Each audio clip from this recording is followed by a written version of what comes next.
Imbes na mag-enjoy sa kanilang pagsiswimming, sa ospital ang bagsak ng 12 bata matapos mahirapang huminga. Ang mga biktima na suffocate daw sa nalanghap nilang chlorine mula sa swimming pool. Nakatutok si Bernadette Reyes. Isinugod sa ospital nitong Biyernes Santo ang mga batang ito matapos mahirapang huminga habang naliligo sa kiddie pool ng Sitio Antonio Resort sa Pandi, Bulacan. Kwento ng lola ng dalawa sa mga bata.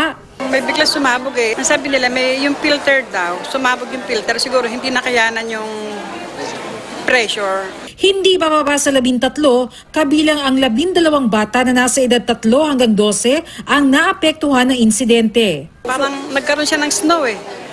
Tapos matapang masyado yung amoy. Tapos yung mata ko nga, halos hindi ko na Sa investigasyon ng Pandi Police, na-suffocate daw sa nalanghap na chlorine mula sa swimming pool ang mga biktima.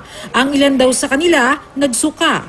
Sabi ni Police Master Sergeant Vincent Ginakaran, Chief Investigator ng Pandi PNP, alas 2 ng madaling araw nang maglagay ng chlorine sa pool. Nawala raw ang amoy ng chlorine matapos ang 2 oras. Hindi na rin daw naglagay yung resort ng dagdag na chlorine. Sa pagsusuri raw ng pool maintenance ng resort kasama ang pulisya sa chlorine levels ng tubig, normal naman daw ang lumabas na resulta.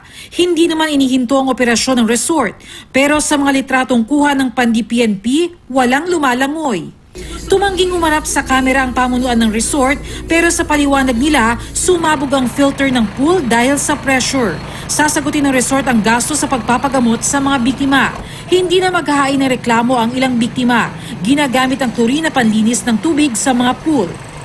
Pero sabi ng DOH, may tamang concentration ng paglalagay nito para hindi makasama sa kalusugan. Kung medyo mataas ang concentration kasi niya, irritating siya, no? So nakaka-irritate siya sa balat, maaring mamula, matuyo yung balat, pagkatapos yung mata namumula.